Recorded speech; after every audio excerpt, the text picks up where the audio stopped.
ده هيثم. السلام عليكم هيثم. وعليكم السلام، تحياتي ليك استاذ محمد والساده المشاهدين وفريق العمل. اهلا بيك. اخبارك ايه؟ كله تمام؟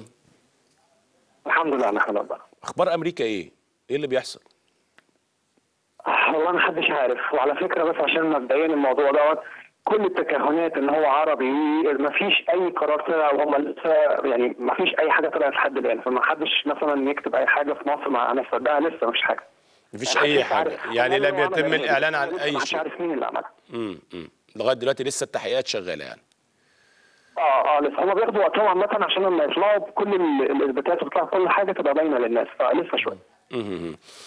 طيب ان شاء الله خير باذن الله تعالى، ونتمنى ان الامور دي لا تحدث في اي بلد في الدنيا، نتمنى الخير للجميع ان شاء الله. عايز اسالك عن موضوع محمد صلاح، هل عندك معلومه هيثم؟ بسمع كلام او بقرا كلام او بقرا في مواقع وتقرا في صحف، رايح البايرن عارض عليه، الانتر عارض عليه، كلام كتير مش عارف يعني. هل عندك معلومه بخصوص محمد صلاح، خاصه ان هو لا خلاف ان هو لعيب جيد، لعيب واعد، عادي جدا ان تجي له عروض في فتره الانتقالات الصيفيه، لانه بالفعل بمستواه ده ما ينفعش يقعد في بازل اكتر من كده، كفايه يعني خلاص.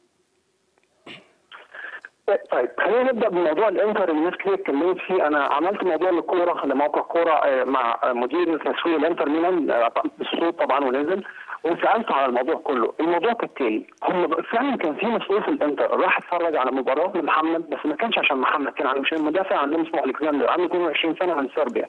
طبعا في تكهنات، وهو بيتفرج محمد عجبه اللوم على محمد. وعلى فكره محمد نفسه يعرف الكلام ده لان هم اتكلموا معاه، يعني اللاعب نفسه قال على فكره هم كانوا جايين عشان المعلومه اللي وصلت لمحمد كمان.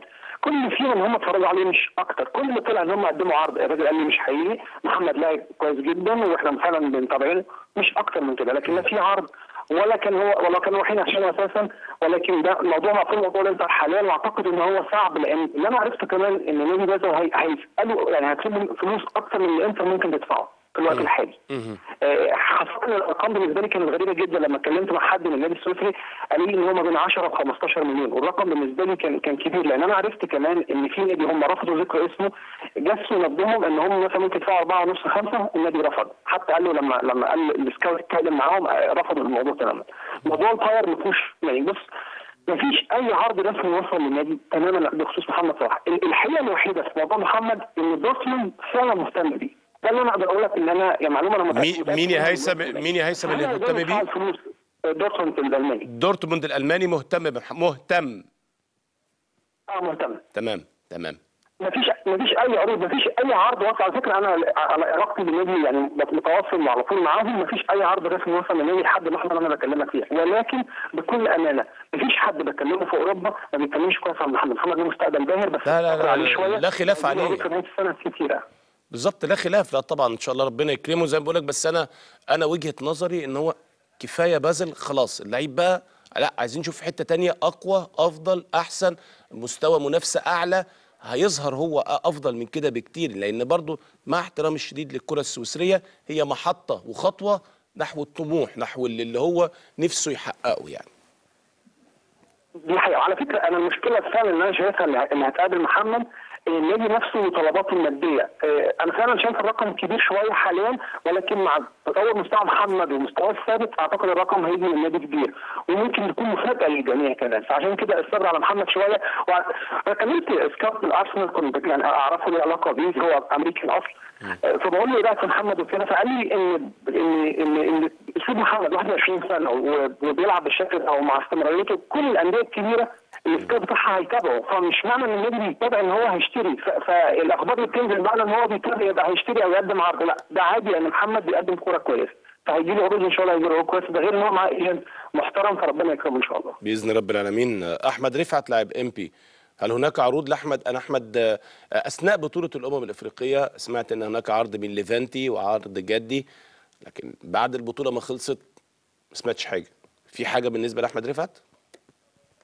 عملت حوار في موقع كوره برضه بالصوت مع مدير الكشافين المسؤول عن جلب الاجانب للنادي، وهو اسمه فيكتور. نادي ايه؟ الحوار ده انا نزلته امبارح. نادي ايه هيثم؟ صوتي اشبيليه. نادي ايه؟ اشبيليه الاسباني. سيفيليا. سيفيليا.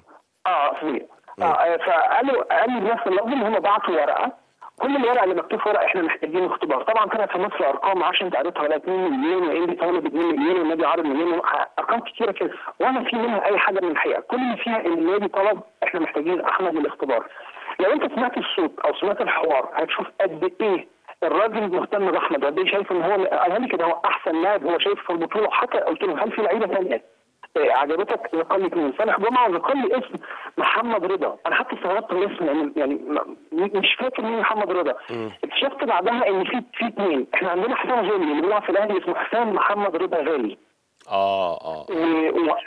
وعرفت كمان ان في لاعب كان موجود اسمه محمد رضا في الاستعدادات، فمش عارف هو قصده على اي واحد. انا طبعا ما اعرفش الكلام اللي بعد الحوار، لكن بالنسبه لاحمد رفعت هم فعلا قدموا وبعتوا ورقه وهم في الانتظار. وعلى فكره انا كلمت الوسيط اللي جاي بالعرض وقال لي هم بيحضروا نفسهم حاليا عشان يسافروا فعلا للاختبار، مش اكتر من الاختبار.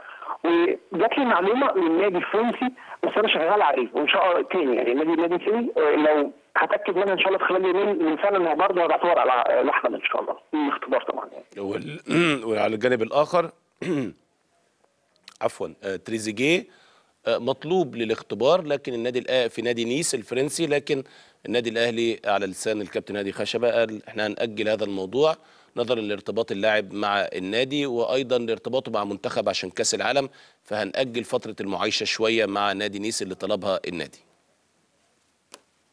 انا كلمت رئيس الاكاديميه بتاعه نيس الفرنسي وقال لي فعلا ان هم بعتوا ورقه. حتى في حاجه غريبه هو اتقالت لي ان يعني اللي اتبعت ان هو يجي اختبار ولكن هم مش هيدفعوا تذاكر.